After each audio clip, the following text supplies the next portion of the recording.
الصفحة 74. أعوذ بالله من الشيطان الرجيم. بسم الله الرحمن الرحيم. لقد سمع الله قول الذين قالوا إن الله فقير ونحن أغنياء.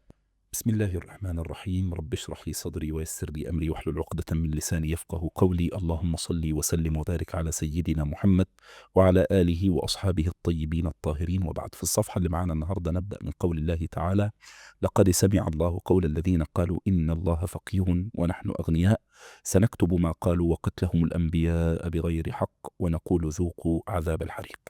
الآية الكريمة متعلقة بسبب نزول. إيه سبب نزول الآية دي؟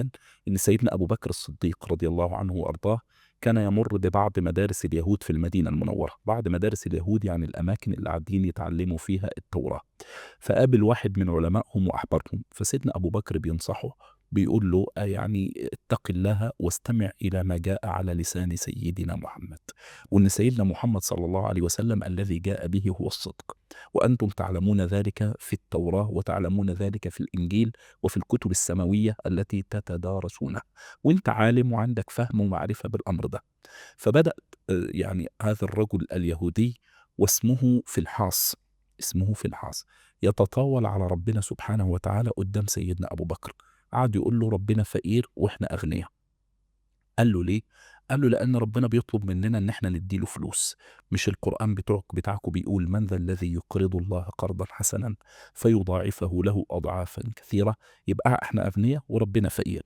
وبدأ يقول له ربنا بينهانا عن الربا وبيربينا، بيقول لنا يعني ما تاخدوش الربا أضعاف مضاعفة، وبيقول لنا أنا هديكوا بالربا ادوني واحد وأنا هديكوا 10 فيضاعفه له أضعافا كثيرة. فالأمر ده أساء سيدنا أبو بكر الصديق وضايقه، فلطم هذا اليهودي، لطمه يعني ضربه على وشه، وقال لولا العهد الذي بيننا وبينكم لضربت عنقك. يعني لولا الحاجة العهد اللي احنا متعهدين بيه ان احنا ما نقتلكوش ما نتجاوزش في حرمة الدماء معاكم، لانك يعني هو ده كفر، يعني باللي هو قاله ده هو بسب ربنا، بيقول لربنا ان ربنا فقير واحنا اغنياء، مع إنه المفروض إن هو يهودي، يعني واحد عنده علم يعني بالكتاب ويعلم أدب التعامل مع الله سبحانه وتعالى، حتى لو هو ينتسب إلى اليهودية الصحيحة، بالظبط. لكن تجاوز. وبعدين راح لسيدنا النبي صلى الله عليه وسلم بيقول له أنت شفت صاحبك عمل معايا إيه؟ اللي هو اليهودي راح لسيدنا النبي بيقول له صاحبك أبو بكر عمل إيه؟ فسيدنا أبو بكر بيقول لسيدنا رسول الله صلى الله عليه وسلم يزعم أن الله فقير وأنهم عنه أغنياء، فغضبت لله تعالى مما قال فضربت وجهه. يعني أنا زعلت، غضبت، الغضبة دي كانت لربنا. بعدين دي شخصية سيدنا أبو بكر الأسيف الحنون الجميل الرقيق، يعني مش شخصية أبو بكر. بس هنا لما حد يغلط في ربنا قدامك أنت بتتجاوز كل مراحل إنسانيتك البشرية عشان ترجع لمفهوم إنك عبد لله سبحانه وتعالى، فتقوم بواجب الولاء والبراء في دينك. فاليهودي أنكر الكلام ده، فقال له لا أنا ما قلتش كده. فبيقول له ده هو بينسب الفقر لربنا وبينسب الغنى لنفسه، أي. وبينسب الربا لربنا، بيقول ان ربنا يضاعف له اضعاف كثيره، وان ربنا بينهاهم عن الربا فيضاعفه له اضعافا كثيره. فهنا نزلت الايه الكريمه ترد على هذا اليهودي: لقد سمع الله قول الذين قالوا ان الله فقير ونحن اغنياء. فربنا بيأكد كلام سيدنا ابو بكر الصديق وبيأكد لسيدنا محمد صلى الله عليه وسلم. وطبعا الآية فيها عظمة متعلقة بأن ربنا سبحانه وتعالى متتبع لأنفاس وأخبار كل إنسان في حياته. مثل هذا الحدث في شخصية سيدنا النبي صلى الله عليه وآله وسلم والسيدة عائشة رضي الله عنها وأرضاها، والمرأة التي جاءت تجادل في زوجها. بستنا عائشة بتقول يعني ما علمت أن الله أخبر منا وأسمع من تلك المرأة التي جاءت تجادل. واحدة راح تكلم النبي صلى الله عليه وسلم في مشكلة زوجية بينها وبين زوجها. ستنا عائشة بتقول هي والنبي قاعدة في الغرفة وأنا رقم 3 في الغرفة، يعني إحنا التلاتة في مكان واحد. هي عمالة تسر للنبي يعني تكلمه بالراحة علشان محدش يسمع. بتقول فإذا بالحق يجيب من فوق 7 سماوات قد سمع الله قول التي تجادلك في زوجها وتشتكي إلى الله. فستنا عائشة بتقول أنا قاعدة في الأوضة معاهم وهي بتسر لسيدنا النبي عشان ما حدش يسمع الحدث، وربنا يرد من فوق 7 سماوات قد سمع الله قول التي تجادلك في زوجها. فده رايح يكذب على سيدنا النبي اللي هو نبي ورسول، ويكذب على ربنا اللي هو خلق الإنسان ويعلم ما توسوس به نفسه، فيقول له لا أنا ما قلتش. فربنا قال له إيه؟ قال له لقد سمع الله قول الذين قالوا إن الله فقير ونحن أغنياء. وهنا رتب القرآن ترتيب عجيب، فربنا قال سنكتب ما قالوا.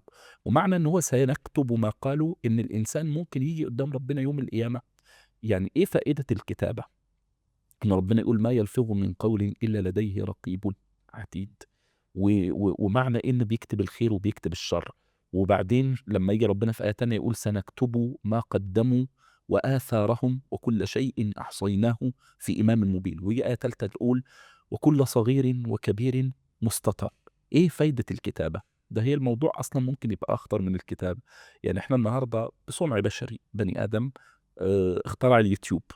بقينا نرمي على اليوتيوب مثلا آلاف الساعات من كل التخصصات، الفيزياء والكيمياء والطب والهندسة والصيدلة والسيكولوجي والرأس والعلم والدين، وكل حد عنده حاجة. اي حد عايز يقول حاجه بيقول. وبرنامج قد كده بيتحمل آلاف الساعات. مرة واحد من مشايخنا قال لي يا ابني الخوف من قدام ربنا يوم القيامة لا يبقى العرض صوت وصورة. فقلت له يعني إيه؟ قال لي هو ربنا بيقول هنا بمفهوم الكتابة لأن دي كانت طبيعة زمانهم، لأن هم ما كانوش يعرفهم غير الكتابة. يعني عندوش هم في تصوير. زمانهم ما كانش عندهم التصوير. لكن هل يغيب عن قدرته ان ربنا، ما هو في الآيات يقول يوم تشهد عليهم ألسنتهم وأيديهم وأرجلهم، معنى كده ان في حركات هتنطق ايوه. فهنا الحدث. فربنا بيقول ايه؟ وممكن يجي يوم القيامة ينكر، ممكن يجي الإنسان يوم القيامة يقول ما عملتش.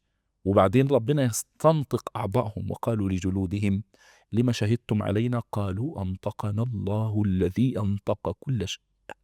وعشان كده مفهوم سنكتب ما قدموا وآثارهم يعني من أعمق ما يكون في تاريخ الإنسان، أنه يقدم نموذج قيمي في حياته القصيرة، وكن في الطريق عفيف الخطى شريف السماع كريم النظر، وكن رجلا إذا أتوا بعده يقولون مرة وهذا الأثر. فعشان كده ربنا قال سنكتب ما قدموا. إذا كانوا بينكروا قدام النبي اللي هو سيدنا رسول الله، فاللي يخليه يكذب على النبي ممكن يكذب على ربنا. يجي يوم القيامة يقول له أنت عملت وقلت، يقول له إيه؟ لا ما قلتش. فيقول له إيه؟ فربنا قال سنكتب ما إيه؟ سنكتب ما قالوا، أي سنسجل عليهم في صحائف أعمالهم كما سنسجل عليهم قتلهم الأنبياء بغير حق. فهنا بيقول له إيه؟ والجريمة دي مش لوحدها، مش ان هم بيكذبوا بس على ربنا، ده هم كانوا بيقتلوا الانبياء والمرسلين. طبعا القتل ما كانش حاصل من دول، يعني هم دول من اجدادهم من بقى. اجدادهم. ايوه. يعني القتل ما كانش حاصل منهم، كان حاصل من اجدادهم. طيب لما حصل من اجدادهم هم وافقوه ولا رفضوه؟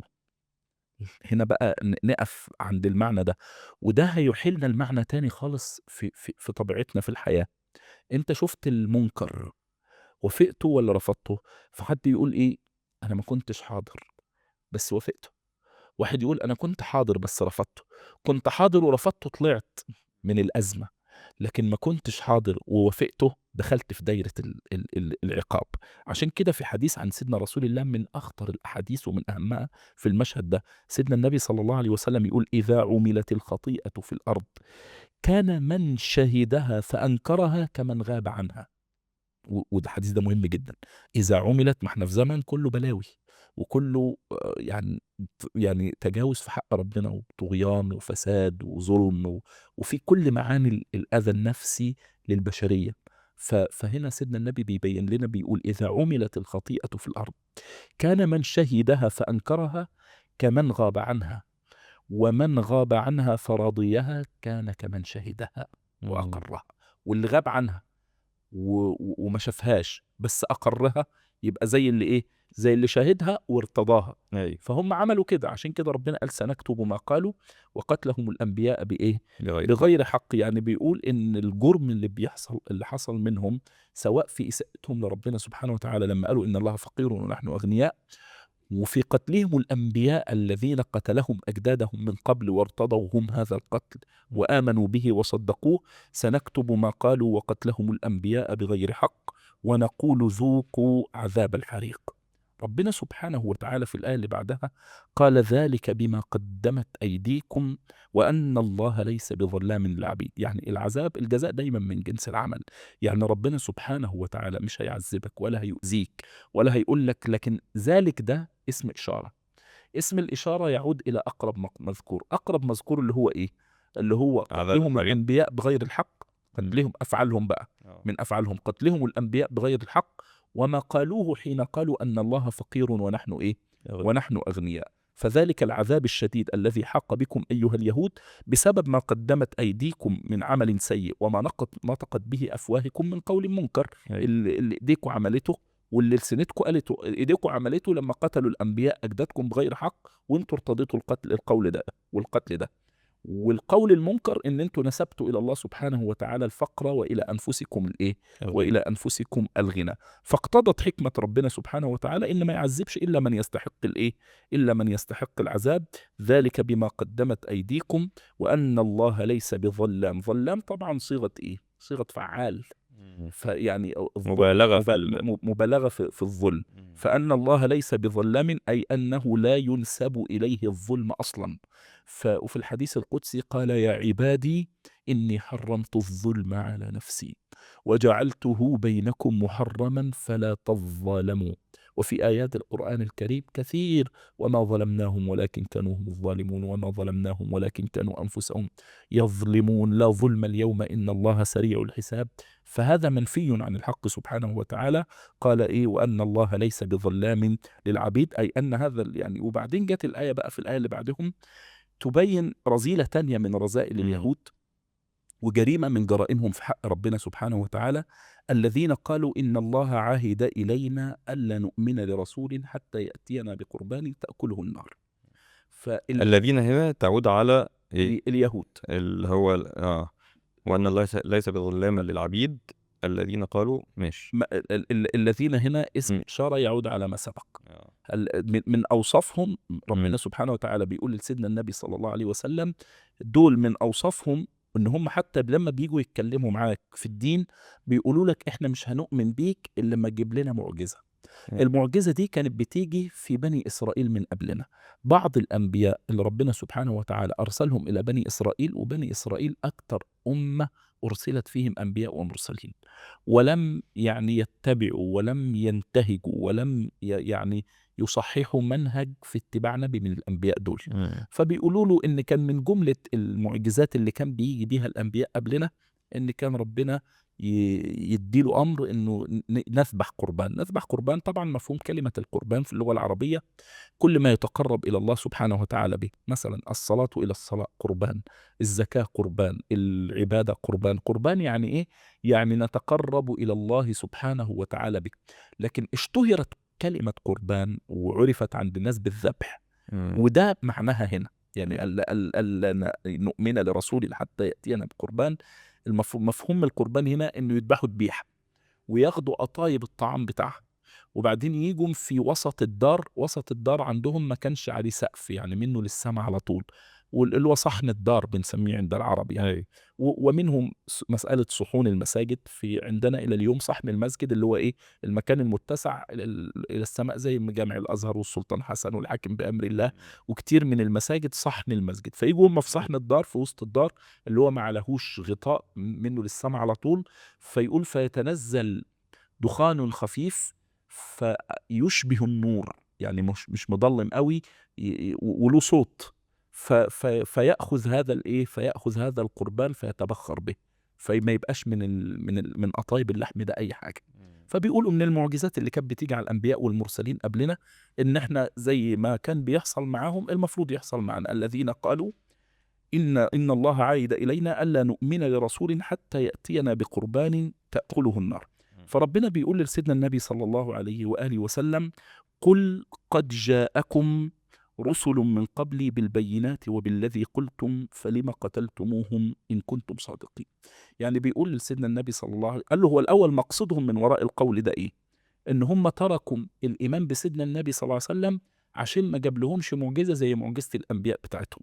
فربنا بيقول لسيدنا النبي لا، هم مش بيقولوا لك كده علشان كده، هم لما تركوا الإيمان بيك مش عشان أنت جبت لهمش قربان، وإنما تركوا الإيمان بك حسدا، وتركوا الإيمان بك ظلما وبغيا من أنفسهم، مش عشان أنت، لأن سيدنا عيسى ما جاش بقربان، وسيدنا موسى ما جاش بقربان، وإن المعجزات بتختلف من نبي لنبي ومن رسول لرسول، وأخص أنبيائكم ومرسليكم موسى وعيسى. فدي تلكيكة موسى من تلكيكهم يعني. بالظبط، موسى ما جاش بقربان وعيسى ما جاش بقربان، وجبنا لكم بدل المعجزة 100 معجزة طلبتموها على لسان سيدنا محمد صلى الله عليه وسلم، أيوة. ولا معجزة فيهم أقررتوا فيها بوحدانية ربنا سبحانه وتعالى. فبيقول له إن المعجزة، معجزة الرسول لا يستلزم أن يكون معجزة لكل رسول. يعني القرآن إحياء الموتى لسيدنا عيسى، هل ده لازم لسيدنا موسى؟ غير لازم. سيدنا موسى معجزته العصا، هل معجزة موسى لازمة لعيسى؟ غير لازمة لعيسى. أيوة. فمعجزة النبي غير لازمة لنبي آخر. لكن سيدنا محمد صلى الله عليه وسلم جمع الله له كل المعجزات، وجمع يعني مثلا إحياء الموتى، إن سيدنا عيسى أحيا الله له الموتى. سيدنا محمد صلى الله عليه وسلم لم تكتفي بإحياء الموتى، ده الشاه، شاة خيبر أيوة. اليهودية اللي سمت الشاة لسيدنا النبي فتح خيبر، سلخت وذبحت وشويت، والنبي صلى الله عليه وسلم بينهش منها نهشق فنطقت قالت يا رسول الله لا تأكلني فإني مسمومة. وده طبعا انكتب كتب في معجزات سيدنا النبي صلى الله عليه وسلم اللي ربنا اداها لسيدنا النبي صلى الله عليه وسلم. فربنا بيقول لسيدنا النبي صلى الله عليه وسلم ان المشهد هنا قل لهم يا محمد قد جاءكم رسل من قبل بالبينات، يعني بالحجج الواضحة والمعجزات الدالة المؤكدة ان ده نبي ورسول، وبالرغم من ذلك ايه؟ قتلتموه، وبالذي قلتم فلما قتلتموهم بعد ما جوكم بالمعجزات وأكد لكم ان دي دلائل واضحة بان هم رسل من عند ربنا، وبالرغم من كده ايه؟ فلما قتلتموهم ان كنتم ايه؟ صادق. ان كنتم صادقين، اي ان كنتم صادقين في ادعائكم ذلك. جافر الآية اللي بعدها قال فإن كذبوك، وهنا برضو بيقول له المشكلة وبيقول له ردهم هيبقى ايه. يعني هم بيعملوا كذا، واللي بيعملوه دون انت هترد تقول عليهم كذا، ولما ترد عليهم هم هيقول لك كذا. فإن كذبوك، فربنا بيقول لسيدنا النبي صلى الله عليه وسلم بالرغم ان انت بتبين لهم مشكلتهم وبترد عليها وبتقول لهم ان جالكوا انبياء ومرسلين بالقربان وباللي انتوا قلتوه، وبالرغم من كده قتلتموهم ان كنتم صادقين، عشان اقول لكم انكم غير صادقين في ادعائكم انكم طالبين القربان. وبيقول له انك لما ترد عليهم كده هيكذبوك، فإن كذبوك فقد كذب رسل من قبلك جاءوا بالبينات والزبر والكتاب المنير. البينات هنا جمع بينة، وهي الآيات المبينة للحق. البينات يعني العلامات الواضحات والدلائل والمعجزات.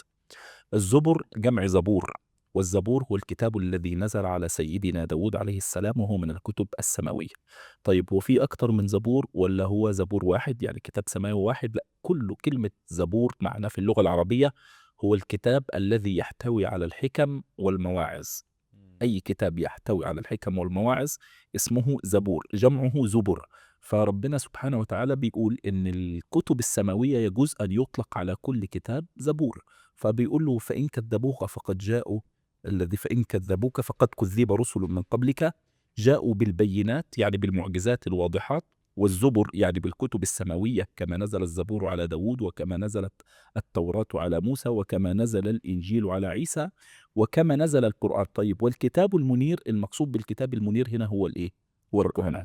طيب ليه جاب الكتاب المنير وهو من جملة الزبر؟ يعني هو برضو كتاب يحتوي على الحكم والمواعظ. العلماء يقولوا ده أسلوب التخصيص بعد التعميم. ليه التخصيص بعد التعميم؟ قالوا لأن القرآن شمل الكتب السماوية كلها. ثانيا إن كل كتاب سماوي ربنا ما تولاش حفظه، وإنما استحفظه الأحبار والرهبان والقساوسة. إنما القرآن الكتاب الوحيد اللي ربنا تولى حفظه، إنا نحن نزلنا الذكر وإنا له لحافظون. ثالثا إن كل كتاب سماوي بينتهي بالكتاب اللي بيجي بعده. فمثلا التوراة بعد منها الإنجيل، التوراة بعد الإنجيل جه، لكن بيجي القرآن فيجمع كل الكتب السماوية فيه بما فيها التوراة والإنجيل والزبور.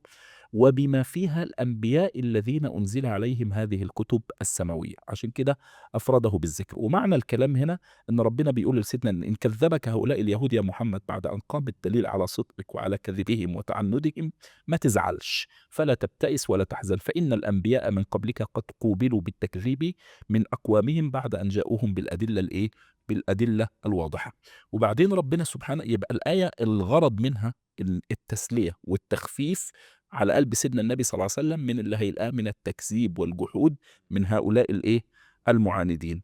وبعدين انتقل إلى الآية الإيه؟ الأخرى حينما قال كل نفس ذائقة الموت وإنما توفون أجوركم يوم القيامة فمن زحزح عن النار وأدخل الجنة فقد فاز وما الحياة الدنيا إلا متاع الغرور. الآية دي لما سمعتها الملائكة في حديث عن سيدنا ابن عباس، لما سمعتها الملائكة قالت الحمد لله لسنا بأنفس.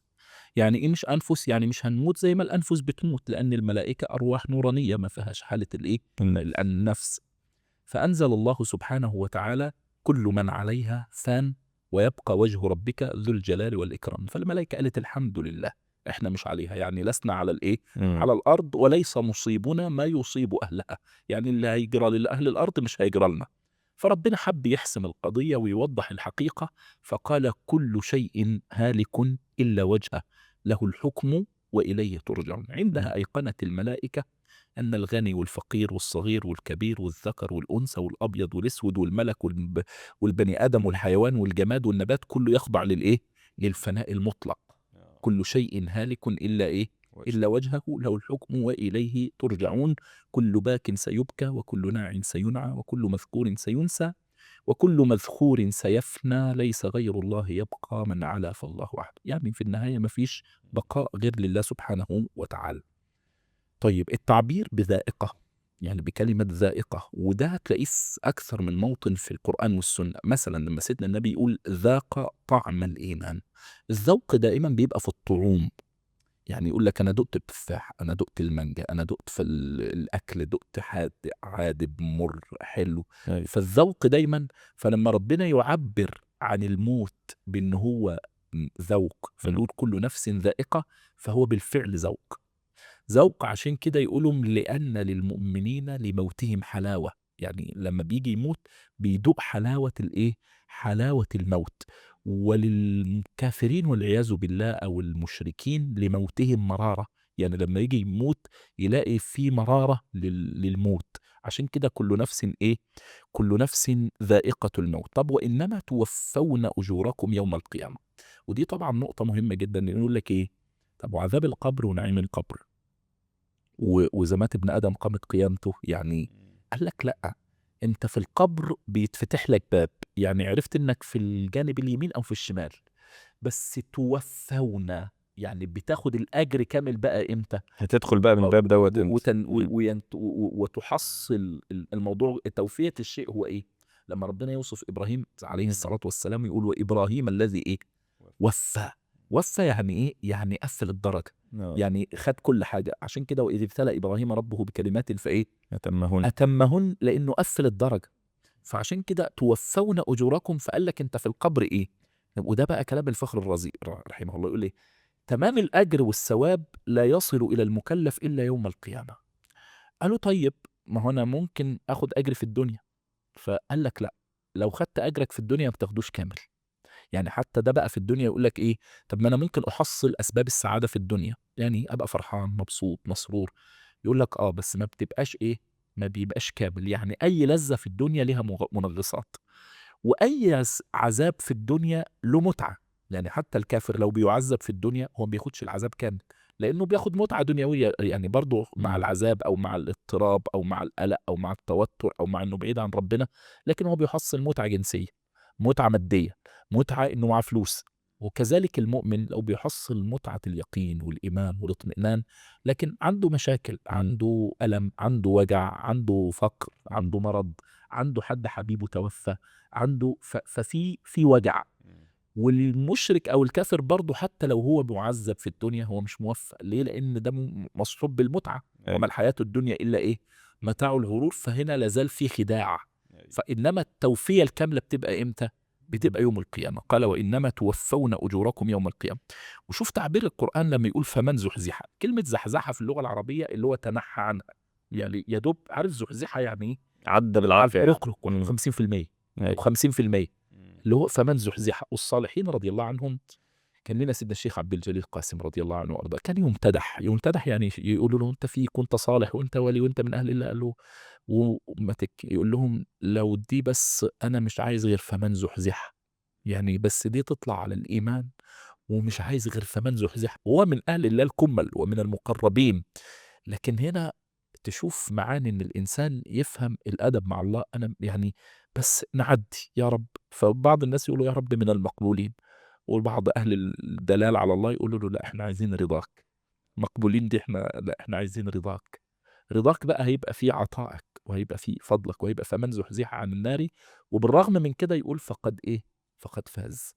يعني بالرغم ان هو معدي يا دوبك 50%، بس بيقول لك فقد فاز. حديث عجيب بقى لسيدنا النبي صلى الله عليه وسلم، بيروي سيدنا ابو هريره، قال رسول الله صلى الله عليه وسلم موضع صوت في الجنه خير من الدنيا وما فيها.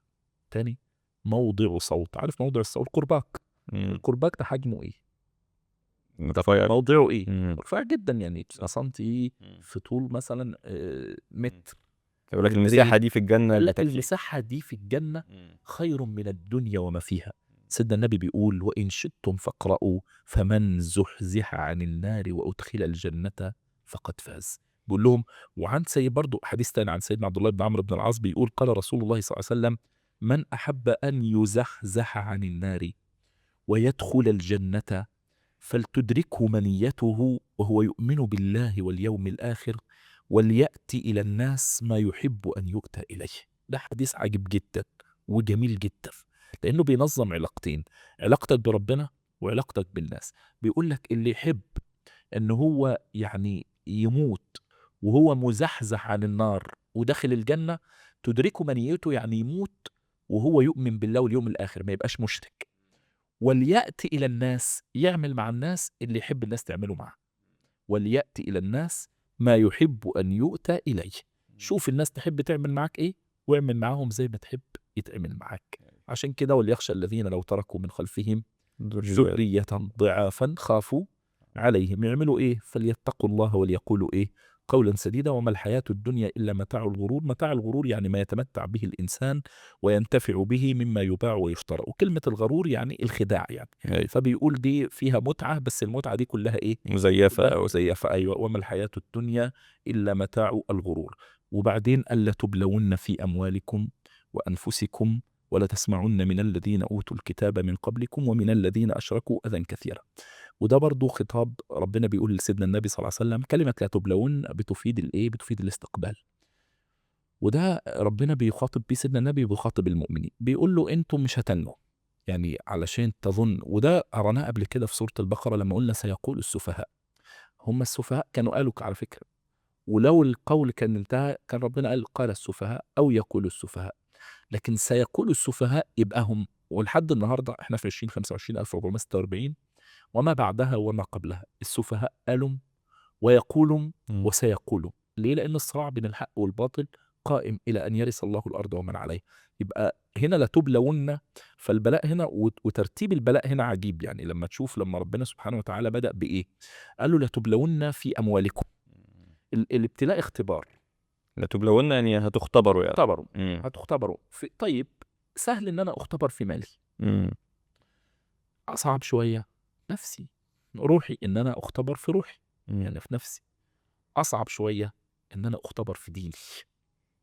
فهو بدأ بايه؟ لتبلون في اموالكم، يعني انك انت تبقى غني او فقير او يصيبها في يخرجوكم من بيوتكم، يطردوكم، يمشوكم من دياركم. انواع الابتلاء كتير في المال. طيب وانفسكم، يبقى ابتلاء في النفس. زي يعني مرض مثلا او كده، لما يصيبكم جروح ويصيبكم الام، وفي ناس بتموت. فواحد بيجرح، واحد بيتألم، وواحد بيموت من ده في الحروب. وبره الحروب في جسمك، في مرضك، في وجعك، في ألمك. طيب الأصعب من ده إيه؟ لتسمعن من الذين أوتوا الكتاب من قبلكم أوتوا الكتاب دول اللي هم مين؟ اليهود اليهود والنصارى. المسيحيين. ومن الذين أشركوا دول كفار العرب، اه. هتسمعوا منهم إيه؟ أذى كثير. يبقى اختبار في الدين، وأصعب اختبار في الدين. كما مشايخنا دايما يقول لك وكل بلاء دون النار عافية، وكل بلاء دون النار عافية. ولما تسأله يقول أي مصيبة، وسيدنا النبي كان يدعي يقول اللهم لا تجعل مصيبتنا في ديننا، يعني ما تجعلش اختباري في ديني وما تجعلش ابتلائي في ديني. فهنا ربنا والتدريج هنا بقى العلماء يقولوا إيه؟ هل ما يصيب المؤمنين تدريجيا ابتدأ بأدنى ألوان البلاء وهو الإصابة في المال. قال لك مع شدتها وقسوتها على الإنسان إلى إن هي أهون من إنه يصاب في النفس. عشان كده دايما يقول لك إيه اللي يجي في الريش بقشيش، يعني اللي يجي في الفلوس سهل يتقدر عليه. طيب وبعدين الإصابة في النفس قال أتقل شوية من الإصابة في المال وأغلى. وبعدين أم خاتم بأصعب أنواع الابتلاءات ولا تسمعن من الذين أوتوا الكتاب من قبلكم ومن الذين أشركوا أذى كثيرا. عشان كده قالوا لما كانت الإصابة في الدين أعلى أنواع البلاء، لأن المؤمن الصادق يهون عليه ماله وتهون عليه نفسه، لكن ما يهونش عليه دينه. يعني فلوسي تهون وروحي تهون وجسمي يهون. أنت متخيل أن سيدنا زيد بن الدثنة صحابة أسروه المشركين، قالوا له إيه رأيك بدل ما أنت تبقى هنا نقتلك، نوديك ترجع مكانك وفي بيتك وفي وسط ولادك وعيالك ونجيب محمد نموته مكانك. قال والله لا أحب أن أكون سليما في أهلي ولا معافا في بدني ويصاب رسول الله بشوكة في قدمه. لأن النبي بالنسبة له بيمثل الدين، بيجسد معنى الدين. أسرت قريشا مسلما فمضى بلا وجل إلى السياف، قالوا هل يرضيك أنك سالم ولك النبي فدا من الإتلاف؟ قال كلا لا نجوت من الردى ويصاب أنف محمد برعاف. لأن النبي بالنسبة له ابتلاء في الدين. فعشان كده ربنا سبحانه وتعالى قال ولا تسمعن من الذين أوتوا الكتاب من قبلكم اللي هم اليهود والنصارى ومن الذين أشركوا اللي هم إيه مشركين العرب أذى إيه أذى كثيرا. وأم ربنا خاتم المشهد قال له إيه وإن تصبروا وتتقوا فإن ذلك من عزم الأمور. أي وإن تصبروا على عزم الأمور هنا تصبروا يعني على الابتلاءات دي، يعني هتصبر على هذا الابتلاء. وتتقوا يعني تتقي الله سبحانه وتعالى فتمتثل أمره وتجتنب نهيه، فإن ذلك لمن عزم الأمور. عزم الأمور دايما نقول كلمة العزيمة لو تفتكر حضرتك قلنا هي صنع أحسن الأشياء في أسوأ الأزمنة أو أجل الأعمال في أسوأ الأزمنة. هو صار يعني عمل إيه؟ هو ابتلي في نفسه وصبر، وابتلي في ماله فصبر، وابتلي في دينه فصبر وجاهد من أجل ذلك. فده عمل إيه؟ يعني كل الحروب بتواجهها. عشان كده النهاردة الناس يقول لك إيه طب ما أنا كمتدين أنا أحارب من كل حتة. ما نقول له وإن تصبروا وتتقوا فإن ذلك من عزم الأمور. محتاجة عزيمة. ما هو العزيمة هنا إنك تحافظ على دينك في وقت ما فيش دين، إنك تعلم ولادك القرآن في وقت ما فيش مدرسة بتعلم قرآن، إنك تعرفهم يعني إيه صلاة في وقت ما حدش بيعلم، يعني توديهم مسجد في وقت في مجتمع المجتمع كله ملوش دعوة بالموضوع اللي أنت بتتكلم فيه ده. بس أنت محتاج إيه؟ وإن تصبروا وتتقوا فإن ذلك من عزم الأمور. والله أعلى وأعلم بمراده، ونستغفر الله من كل قول وعمل أردنا به وجهه فخلطنا فيه ما ليس له، والحمد لله الحمد لله رب العالمين.